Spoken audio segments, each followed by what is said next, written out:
15 মিনিটের জন্য কত ঘন্টা আটকানো হতো? আর ওনারা কে? হরিদাস পাল, তাদের জন্য রাস্তা আটকানো হবে? এক বছরে এমনি দম বন্ধ হয়ে যাচ্ছে। যান বাংলাদেশে, পাকিস্তান চলে যান, এখানে নামাজ পড়ুন, কেউ বলবে না। এখানে চলবে না এইসব। সরকার পাল্টে গেছে, লোক পাল্টে যায়, জানে এগুলো বন্ধ করবো বলে, আর বন্ধ হবেই, জেনে রাখুন। উনি কোন হুনু হয়ে গেছেন? এত বড় বড় কথাবার্তা বলছে, বলে কি বোঝাতে চাইছেন? কাদের ধমকানি চমকানি দিতে চাইছেন? এইরকম কথাবার্তা বলে ধমকানি চমকানি দিয়ে মুসলমানরা ভয় খেয়ে যাবে, এরা উঠবে না, চুপ মেরে থাকবে, আর হিন্দু ভাইদের মনটা আমি জয় করে নেবো। হ্যাঁ, তারা জয় হবে, আমার ভাই খুশি হবে। এই কৌশলটা আমরা খুব ভালো জানি। কথা বলতে চাইছি আমি দিলীপ ঘোষকে। হ্যাঁ, আপনি বুঝে শুয়ে কথাবার্তা বলুন। নিশ্চয়ই আমরা ভালোবাসি আপনাকে, আপনি মন্ত্রী একজন, আপনি মন্ত্রী, আপনি সকলের মন্ত্রী। হ্যাঁ, দলমত নির্বিশেষে আপনি বসেছেন গদিতে, অতএব আপনাকে দলমত নির্বিশেষে সকলের দিকে তাকিয়ে কথাটা বলতে হবে।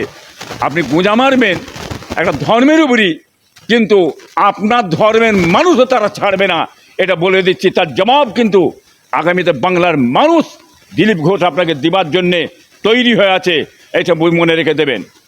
রেড রোডে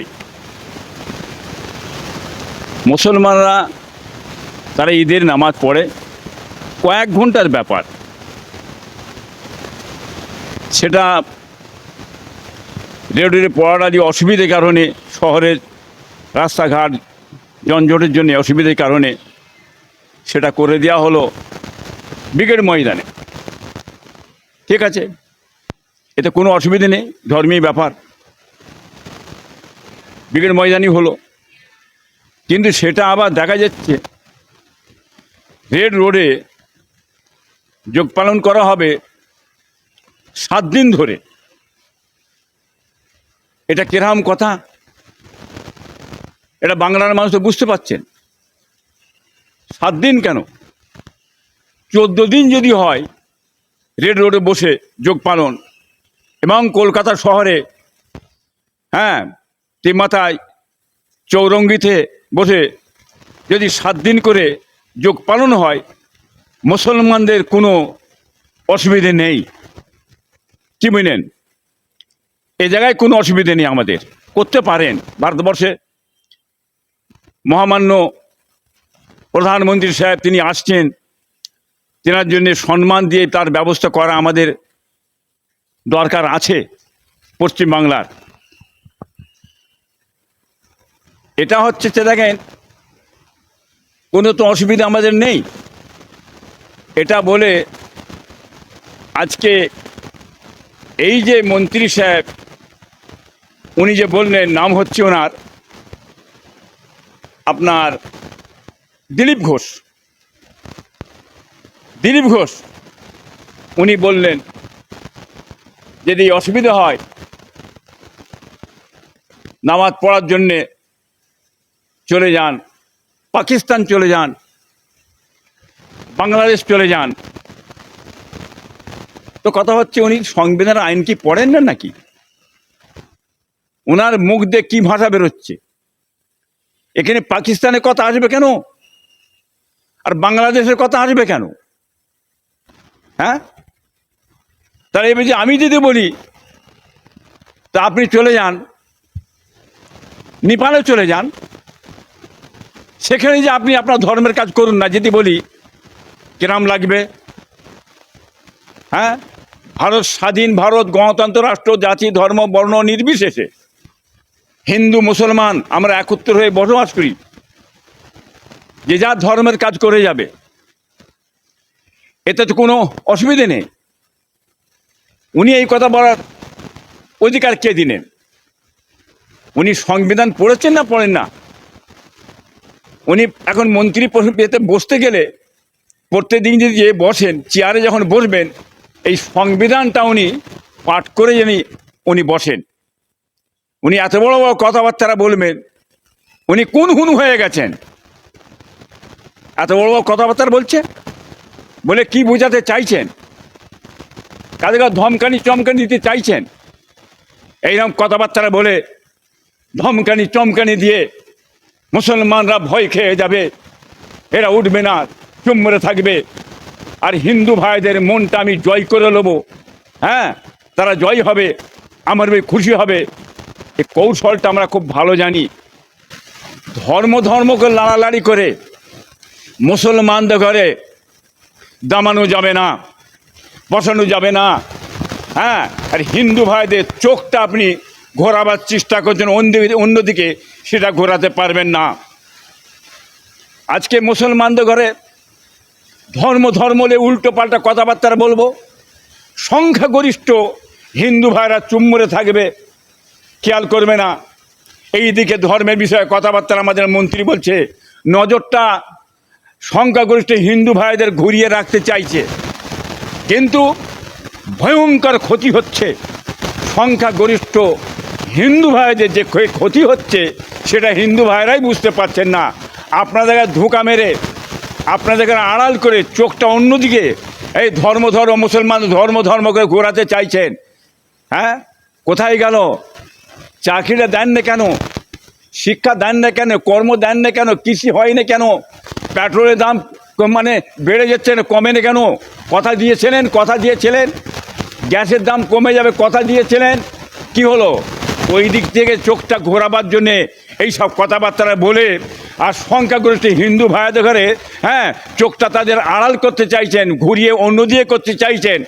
এতে পারবেন না, এটা বলে দিচ্ছি।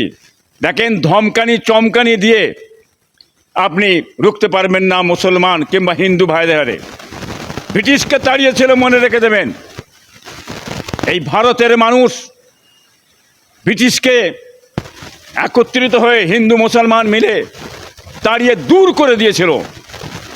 আপনারা যদি উল্টো পাল্টা কথাবার্তা বলেন, সংবিধান বহির্ভূত কথাবার্তা বলেন, এই বাংলার মানুষ নয়, এই ভারতের মানুষ বিজেপিকে দেশ থেকে দূর করে তাড়িয়ে দেবে।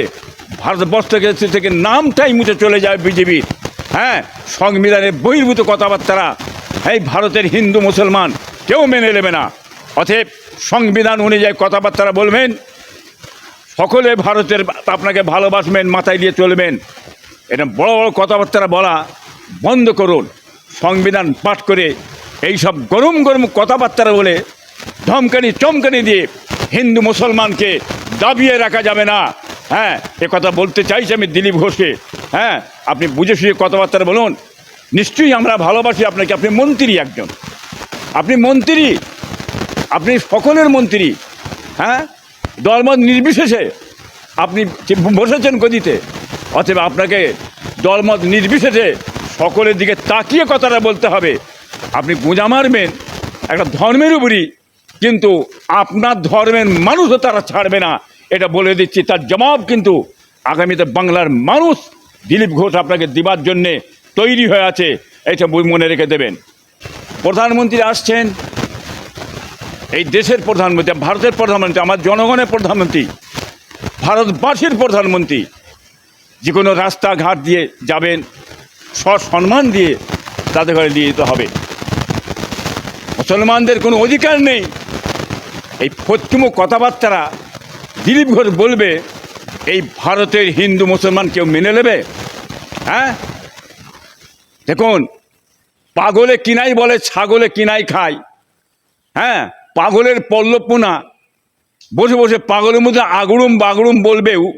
হ্যাঁ, দিলীপ ঘোষের মাথাটা ঠিক আছে কি না ঠিক মতো আমি বলতে পারছি না। সংবিধান মনে হয় উনি মোটেই পড়াশোনা করেন না।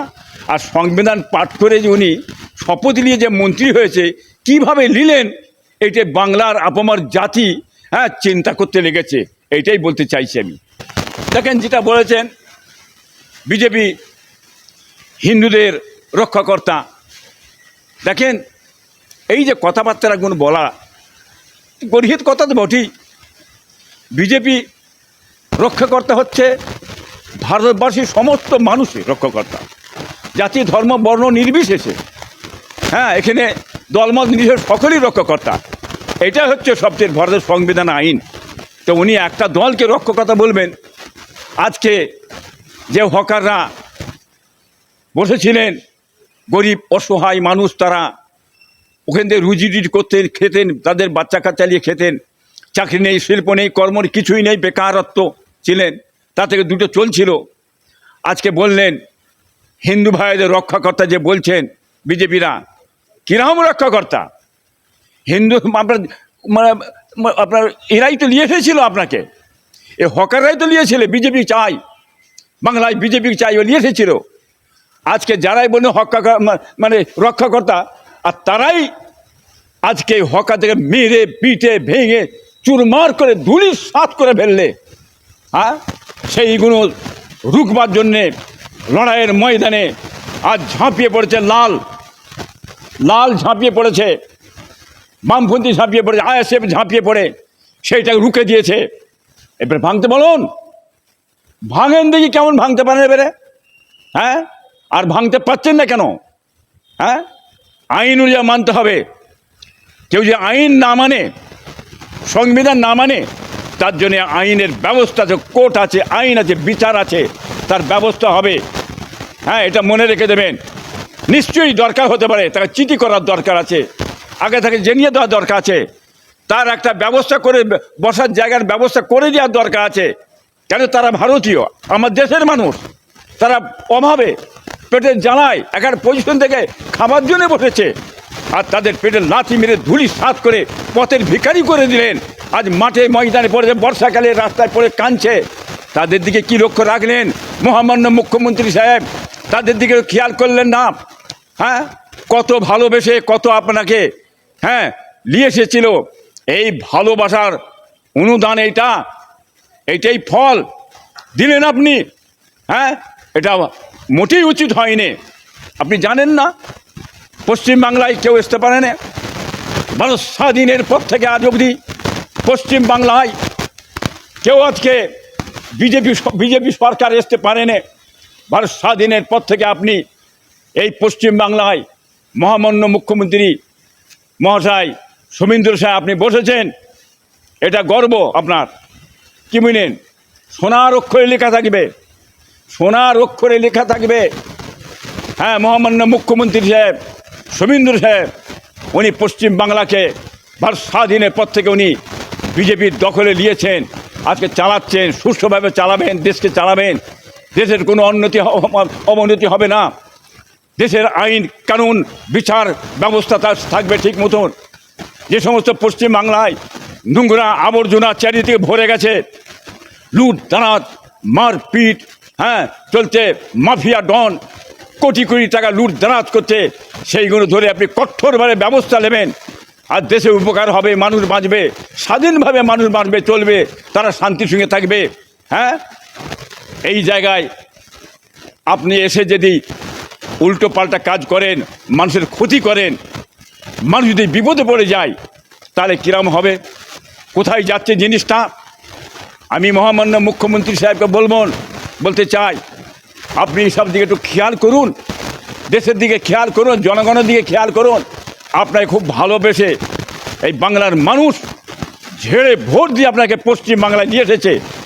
হিন্দু মুসলমান উভয় মিলে নিয়ে এসেছে, অন্য কেউ নয়। আপনি আজ গদিতে বসে এমন কাজ করবেন, এমন আইন কানুন কাজ করবেন, বাংলার মানুষ জানে দেখে। হ্যাঁ, কোনো প্রশাসনের ভিতরে কোনো রকম দুর্নীতি না ঢোকে।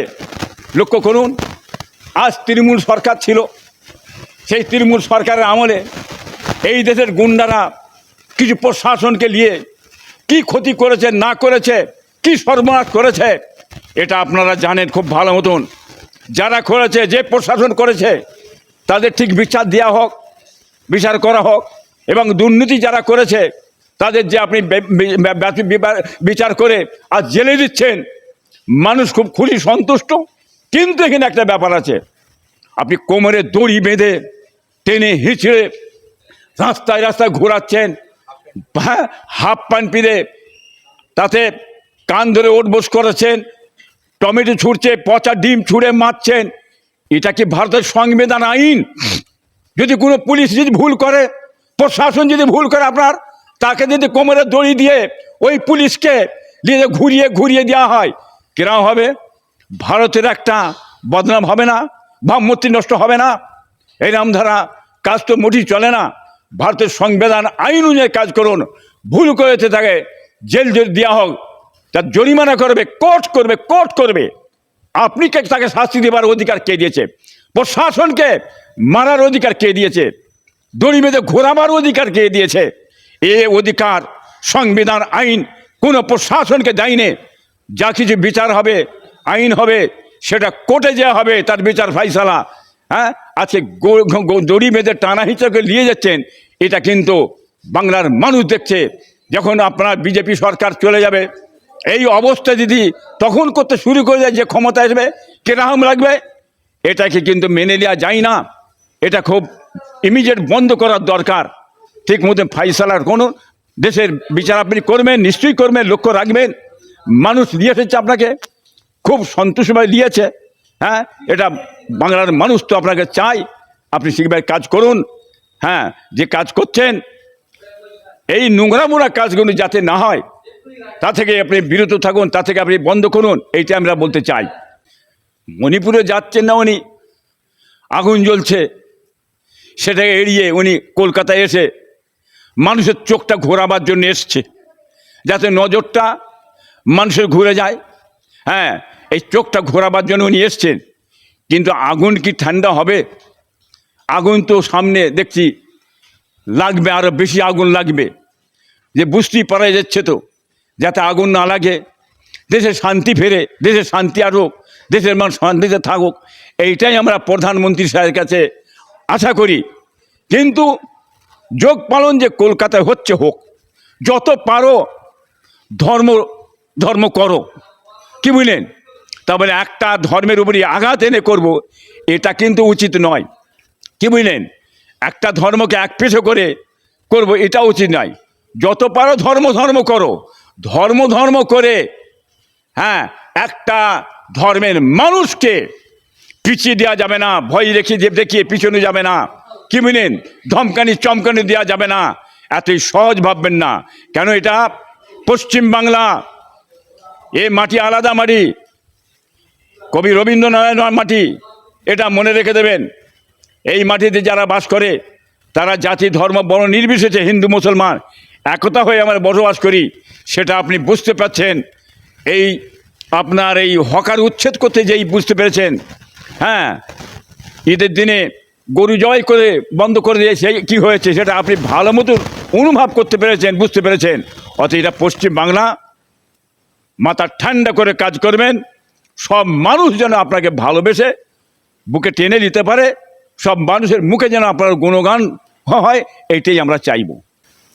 দেখেন, এখন মমতা ব্যানার্জি অনেক কিছু বলবে, উনি অনেক কিছু বলবেন যে আমাকে জোরপূর্বক হারিয়ে দিয়েছে।